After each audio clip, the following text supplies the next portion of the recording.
The Four C's, Cash and Central Combined Capabilities by A.B. Fiveash and Gracie Casper. What is poverty? Poverty is lacking the resources and opportunities to live a minimally decent and dignified life.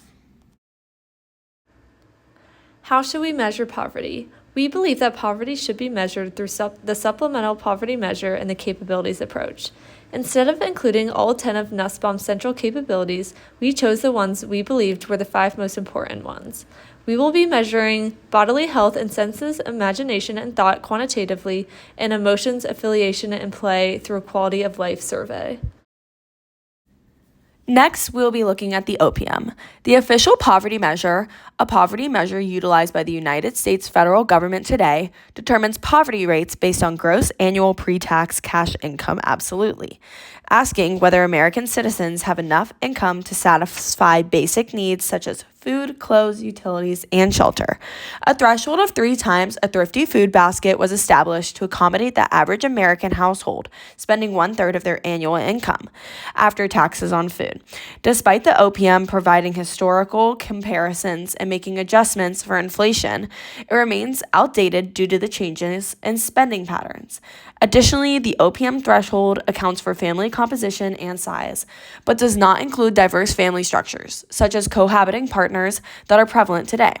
More limitations of the OPM include that it neglects to consider the geographic differences in housing costs. Arguably, the most important limitation of the OPM is that it does not account for non-cash benefits such as SNAP, tax credits, housing vouchers, and free breakfast and lunch for kids. Because of these limitations, we propose using the SPM as our monetary measure.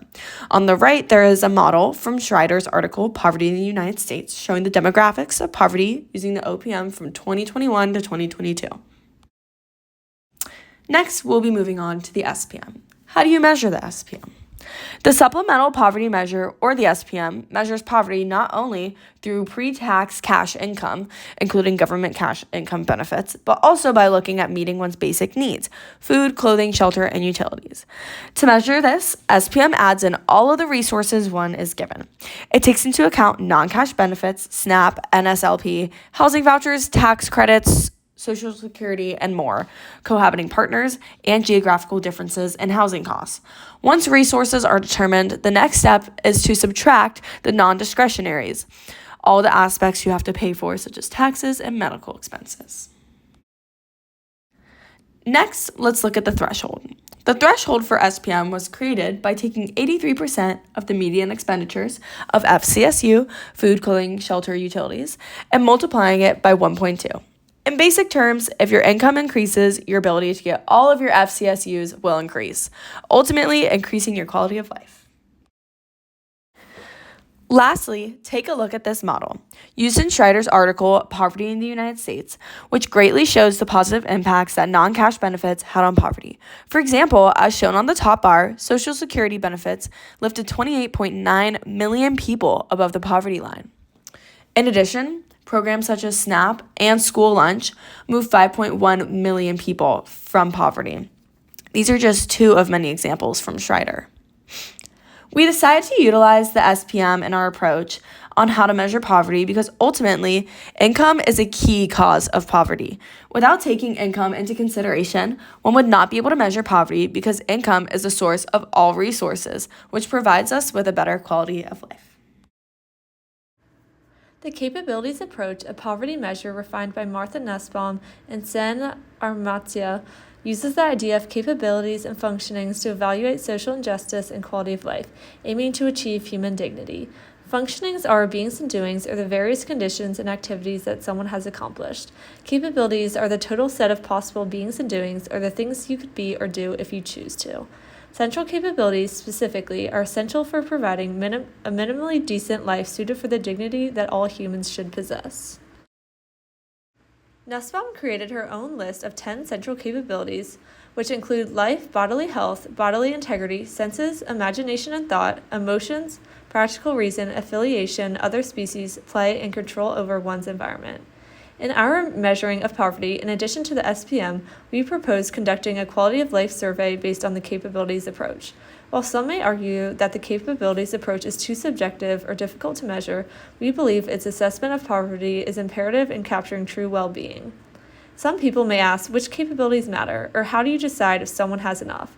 We, along with Nussbaum, have determined these capabilities based on what is needed for a minimally decent life. While what defines a minimally decent life could look different for everyone, certain consensuses can be made over those who have enough and those who do not. The area in between is more of a gray area, but that is an issue for every poverty measure. We have selected 5 of Nussbaum's 10 capabilities in which we believe are vital to a minimally decent and dignified life. Without bodily health, senses, imagination, and thought, emotions, affiliation, and play, would life be worth living? We argue that it would not. While the capabilities approach may be more difficult to measure, it is not impossible.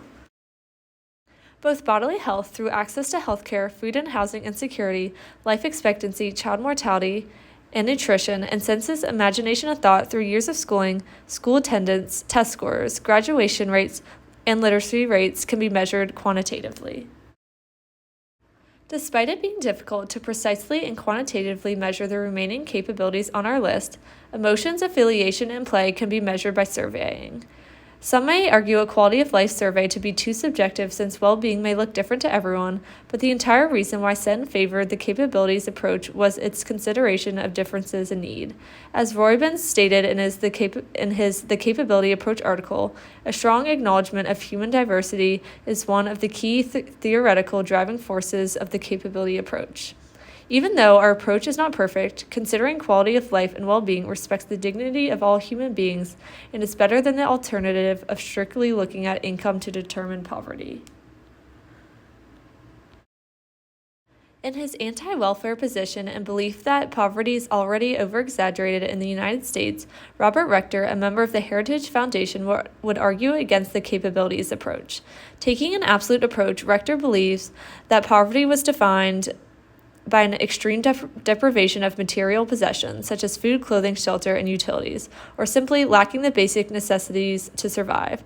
Rector argued that the U.S. Census Bureau's report of 30 million Americans living in poverty was very misleading because the average poor household has a car, air conditioning, color TVs, a DVD player, a VCR, more living space than the average European home today, and access to an adequate amount of food and health care. Rector would argue against the capabilities approach because he already believes Americans overestimate the amount of people in poverty and would not support further government welfare spending.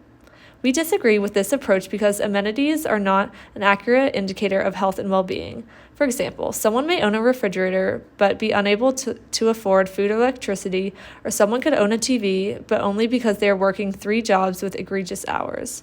While our measurement of poverty may not be perfect, it provides an accurate image of well-being and quality of life in ways that Rector's approach and strictly using a monetary measure do not.